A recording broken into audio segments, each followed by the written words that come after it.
বিশ্ব ইস্তেমায় গেলে নাকি ঈমান নষ্ট হয়ে যাবে। তো কি বলবো, বলার মতো তো আসলে ভাষা থাকে না। আমার কাছে মনে হয় এই মানুষগুলো মানসিকভাবে অসুস্থ। আমার কাছে মানসিকভাবে সুস্থ কোনো মানুষ এ ধরনের কোনো মন্তব্য করতে পারে এটা আমার বিশ্বাস হয়। আমি রিকোয়েস্ট করবো সবাইকে যে আপনারা উলামায়ে কেরামের সাথে যেভাবে সফর করেন সেভাবে সফর করে ইসলামের অংশ নেবেন ইনশাআল্লাহ। এখানে সারাদিন রাত ব্যাপী বয়ান হবে। আমরা কেন এখানে যাব?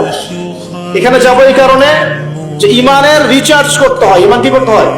রিচার্জ করতে হয়। যদি আজকে সারাদিনে আমি কোরআনের এক পারা না পড়তাম, 20টা পৃষ্ঠা হাদিস না পড়তাম, একটা ইসলামিক বই না পড়তাম, আজকে হয়তো আমার ইমানটা একটু কম থাকতো। যখন পড়াশোনা করবেন ইমানটা একটু বাড়বে, ফজিলতের কথা জানবেন, আমল করতে আগ্রহ জন্মাবে, গুনার কথা শুনবেন, পাপ থেকে বেঁচে থাকার আগ্রহ জন্মাবে। আলেমকে দেখবেন যে হ্যাঁ মাশাআল্লাহ তিনি কত সুন্দর করে ওযু করেন, কত সুন্দর করে নামাজ পড়েন, দেখলে আপনি শিখতে পারবেন। যখন দেখবেন একটা আধ্যাত্মিক পরিবেশ, সবাই আমল করছে, আপনার আমল করতে ইচ্ছা করবে।